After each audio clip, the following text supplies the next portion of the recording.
ეს ყველაფერი მსგავსება პუტინისტურ რუსეთს. ამ წერილით პენიტენციურმა სამსახურმა ოფიციალურად დაადასტურა, რომ ლაშა ბუღაძის წიგნი ციხეში დაბლოკილია. სისტემაში ამბობენ, რომ ამ წიგნის სათაურის შინაარსთან დაკავშირებით ბუნდოვანებას ქმნის და არ იძლევა ერთმნიშვნელოვანი ინტერპრეტაციის შესაძლებლობას. ეს ახსნა წიგნის ავტორისთვის აბსურდულია. ლაშა ბუღაძე ამბობს, რომ ეს საბჭოთა სტილის ცენზურის დამკვიდრების მცდელობაა. აი ასეთი უხერხული და სამარცხვინო ტექსტი ალბათ არც წამიკითხავს არასდროს, იმიტომ რომ რას ნიშნავს ბუნდოვანი მხატვრული თუ ლიტერატურული შინაარსის საფრთხის შემცვლელი პატიმრებისათვის, ანუ ვინ წერს ამას, ანუ საერთოდ ვინ ფიქრობს, რომ ეს შეიძლება რაიმე არგუმენტი იყოს რაღაცისათვის. ანუ ერთი მხრივ ქართული ოცნება ცდილობს, რომ რაღაცა თავისი წესები და კანონები ბრჭყალებში განამტკიცოს, ანუ ეს რეპრესიული კანონია, ნაწილია ამისა და ცხადია ეს არის პოლიტიკური ცენზურა, მაგრამ მეორე ხო ეს არის აბსოლუტური სიბრიყვე.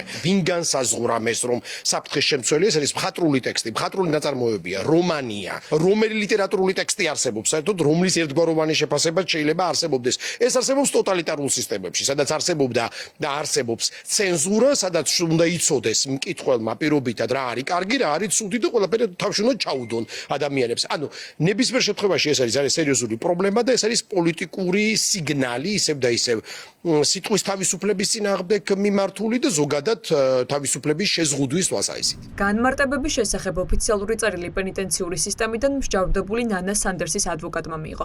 სწორედ ნანა სანდერსია ის პატიმარი, რომელსაც ლაშა ბუღაძის რომანის დამკვირვებლის წაკითხვის სურვილი ჰქონდა, თუმცა მსჯავრდებულამდე წიგნმა ვერ მიაღწია, რადგან პენიტენციურმა დააცენზურა. ასეთი შეზღუდვა ციხეში ადვოკატებს არ ახსოვთ. ამბობენ, რომ საგანგაშო პრაქტიკა, რამაც შესაძლოა სისტემური ხასიათი მიიღოს. ეს მიდგომა ამავდროულად არის საშიში, გამომდინარე იქიდან, რომ შეუძლია სახელმწიფოს და ამ შემთხვევაში პენიტენციურ დაწესებულებას აკრძალოს ნებისმიერი სახის წიგნი, ნებისმიერი სახის ლიტერატურა, რასაც თავად ჩათვლის საჭირო. ეს მიდგომა პირველ რიგში ლახავს პატიმრის უფლებებს და ინტერესებს, ჰქონდეს მას სრულყოფილი წვდომა მის ირგვლივ არსებულ ინფორმაციაზე, ლიტერატურაზე და ასე შემდეგ, როდესაც საუბარი არის პირობითად ერთი პატიმრის უფლებების და ინტერესების დარღვევაზე, ამ ერთ პატიმარში იგულისხმება აბსოლუტურად ყველა, გამომდინარე იქიდან, რომ ხვალდზე შეიძლება რომ ნებისმიერ სხვა პატიმარს, ქალი იქნება ეს პატიმარი თუ მამაკაცი, შეექმნას ანალოგიური ან ბევრად უარესი სახის პრობლემა. ციხეში ცენზურის შემდეგ იყო ვანდალიზმის შემთხვევა, როდესაც ბიბლუსის მაღაზიათა ქსელში ბუღაძის წიგნის პირველ გვერდზე უხამსი ნახატები კალმით გააკეთეს.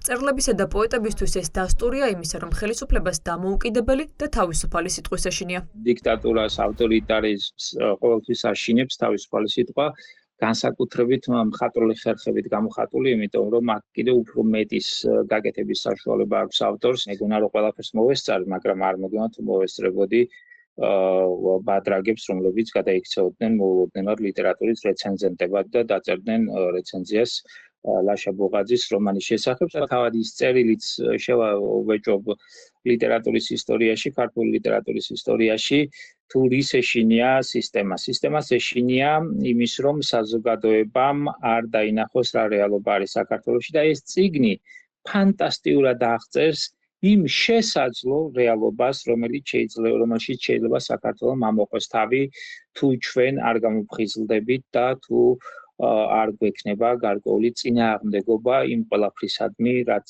საქართველოში მიდის. ცენზურა ციხეში, საბჭოთა რეალობის გაცოცხლება მწერლებისთვის.